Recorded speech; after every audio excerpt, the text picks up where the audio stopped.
هي اكتر مساله المعلومه بتاعتها تثبت معاك لاخر السنه، اللي هو ايه، اللهم اني استودعتك كل ما قرات. رغم ان انا كنت مقصره في الكيمياء في سنه اولى وتانية ثانوي، والدنيا عندنا كانت عشوائيه بشكل تام، الا ان انا الحمد لله قفلت الكيمياء. النهارده هكلمكم عن الكيمياء وازاي تذاكروها جزء بجزء باذن الله. ما تنسوش ان انتوا تكملوا الفيديو للاخر وتعملوا لايك للفيديو ده. ولو ما تعرفونيش فانا دكتوره مي جمال، ثالثه طب بشري، وعلى القناه هنا بحاول اساعدكم واتابعكم خلال رحله الثانويه العامه.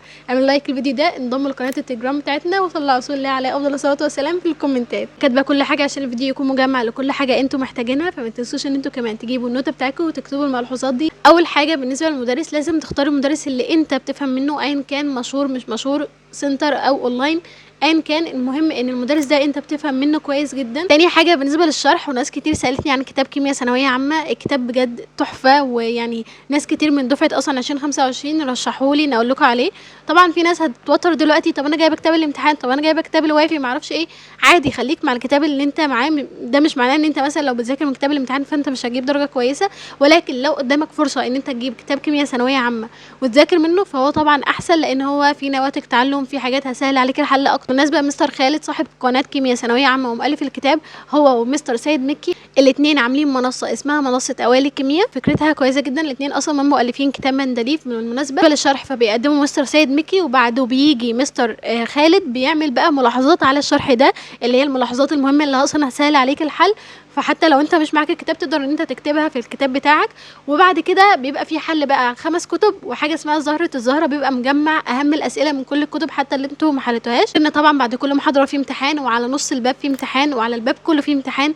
فعجبتني قوي فكره المتابعه عندهم، وان هم برده بيعملوا امتحانات دوريه. في مسابقه كمان على الفيسبوك من الساعه 9 للساعه 10 تقريبا. غير ان قناه كيمياء ثانويه عامه اصلا معاكم اساسيه في الحل، وبيحل عليها كتاب مندليف بشكل مجاني على القناه، غير 4 كتب كمان بيتحلوا على المنصه. بالنسبه للكتب، انا كان معايا كتاب الامتحان وكان كويس، ولكن كنت بحتاج ان انا اكتب ملاحظات كتير. كنت حتى مخصصه كشكول للملاحظات علشان انقل كل الملاحظات المهمه المدرسين بيقولوها وتسهل عليا الحل. بالنسبه لحد ما بداش خالص في الكيمياء، او حد بدا اصلا بس حاسس ان لسه الكيمياء صعبه معاه، يعمل ايه؟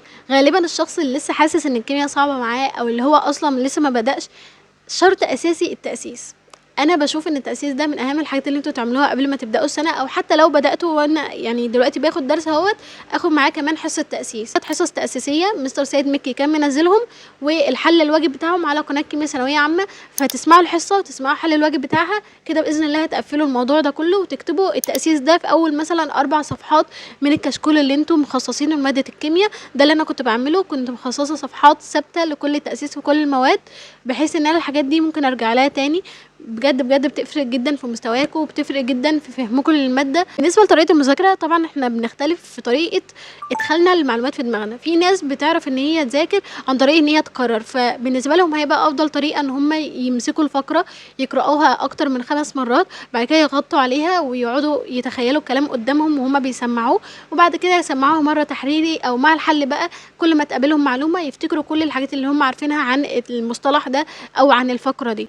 انا بالنسبه لي كنت من الناس اللي بتذاكر بقلم وورقه. لما ما كنتش بمسك القلم والورقه كنت بتوه جدا وبسرح كتير، فالقلم والورقه كانوا بيحسسوني ان انا بعمل مجهود، فبالتالي ما بغيبش كتير عن الواقع. انا برضو بنفس الطريقه مش همسك صفحه كامله او صفحتين واقعد ادشهم ورا بعض، لا، انا كنت بمسك فقره بفقره، وكنت بقعد اكتب فيها بطريقه اكتف شويه، مش بطريقه ان انا اكتب الفقره زي ما هي سطور ورا بعضها، لا، انا كنت بمسك دايره واحط فيها العنوان الاساسي. يعني مثلا احنا بنتكلم عن العناصر الانتقاليه، فانا الاول انا بتكلم مثلا عن عنصر الحديد واستخداماته، فبعمل دايره واكتب فيها عنصر الحديد والرمز بتاعه، وبعد كده اطلع منه اسهم وكده واكتب الاستخدامات بتاعته. اسهم المخطط ده حوالي 3-4 مرات كده، العنصر اللي بعده واللي بعده لحد ما اخلص الدرس كله، اقفل الكتاب بقى. تخيل نفسي بشرح لحد، وانا من الناس اللي كان عندي كمان سبوره كنت بحب ان انا اشرح عليها لما امل من الكتاب وان انا اقعد على المكتب وكده، ولكن يعني الاساسي ان انا كنت بمسك ورقه واقوم حاطه في النص كده العناصر الانتقاليه، واطلع دايره تانية والحديد، وبعد الحديد اكتب الخواص بتاعته والاستخدامات بتاعته، والكروم والزنك وهكذا، اكتب العناصر كلها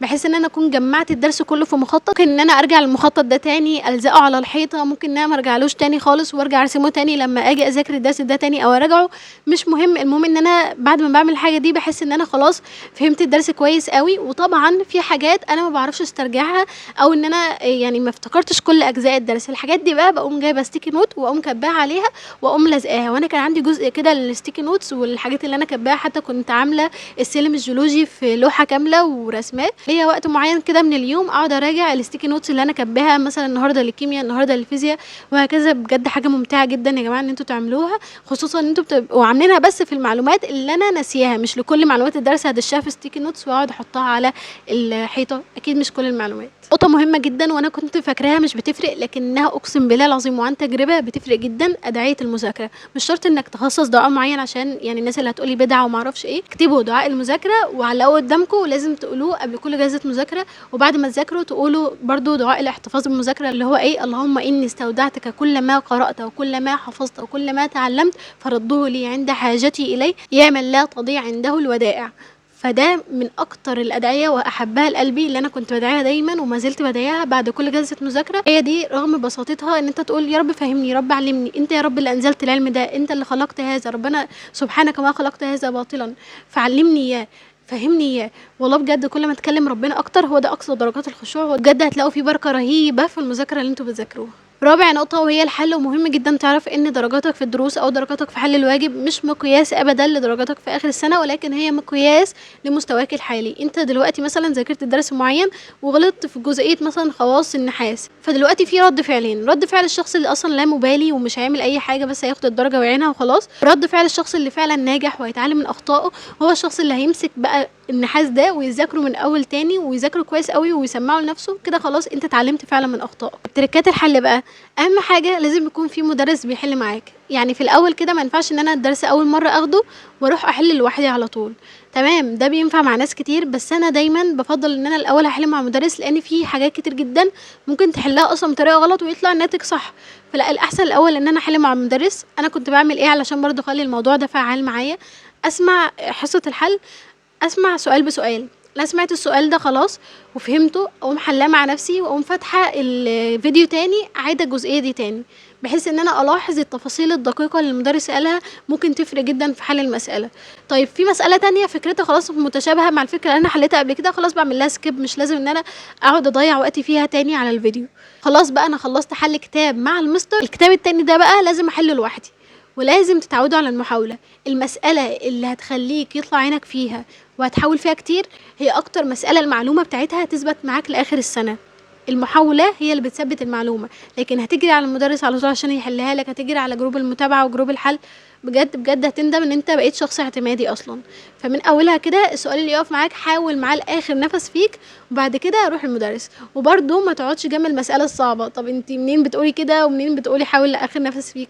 لا، علشان توفر وقتك انا مثلا بحل 20 سؤال واجب، 30 سؤال واجب، انا قابلني في المسألة الخامسة سؤال صعب، طيب اعمل ايه؟ ما اقعدش جنبه بقى علشان ما يعطلنيش، احل الاسئله اللي بعدها اللي بعدها، ممكن حتى فكره في الاسئله اللي بعدها تحللي السؤال الصعب اللي معايا ده، ارجع له في الاخر هتلاقي ان فكرته سهله جدا، حاولت فيه كتير بقى وما عرفتوش، خلاص بشوف حل المدرس فيه وبنقص نفسي. اتعودوا ان انتوا في الواجب تعملوه كانه امتحان، وبعد ما تخلصوا الواجب من اجابات الكتاب او حتى وانتوا مع المستر في الحصه، عشان ما تعودش ان انا اشوف الاجابات بعد الحل على طول وابقى في الامتحان متوتره اللي هو انا عايزه اعرف الاجابات بسرعه.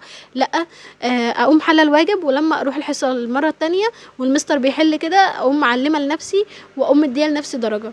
بجد يعني احسن حاجه انك تكون صريح قدام نفسك: انا غلطت مثلا النهارده في 10 غلطات، طب كل غلطه انا هحللها انا غلطت بسبب ايه، هل انا كنت متسرع، هل انا ما كنتش مركز، هل انا كروت الجزئيه ديت، وعلى حسب بقى السبب اللي انا غلطت فيه هروح اعالجه. اخر جزئيه وهي نقطه الكراسه اللي انا كنت بجمع فيها الملاحظات.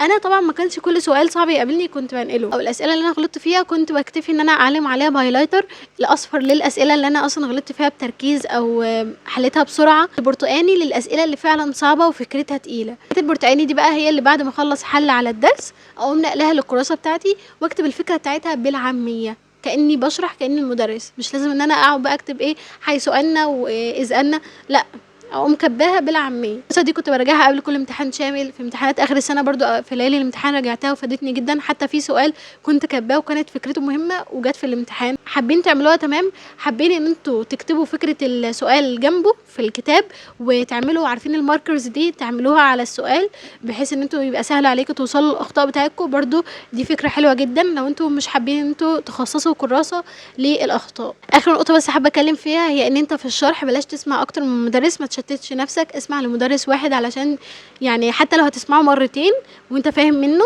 هتلاقي ان المعلومه بتثبت اكتر بكتير من انك تتشتت بين كل مصادر اليوتيوب. بس ده كان فيديو النهارده، اتمنى يكون عجبكم وفادكم. حاولوا ان انتوا تكتبوا تلخيص للفيديو او اهم النقاط اللي انتوا استفدتوا منها علشان اعرف ان انتوا سمعتوا الفيديو للاخر. وما تنسوش ان انتوا تعملوا لايك للفيديو ده واشتراك في القناه وصلوا على رسول الله عليه افضل الصلاه والسلام في الكومنتات. ودمتم متالقين ومع السلامه.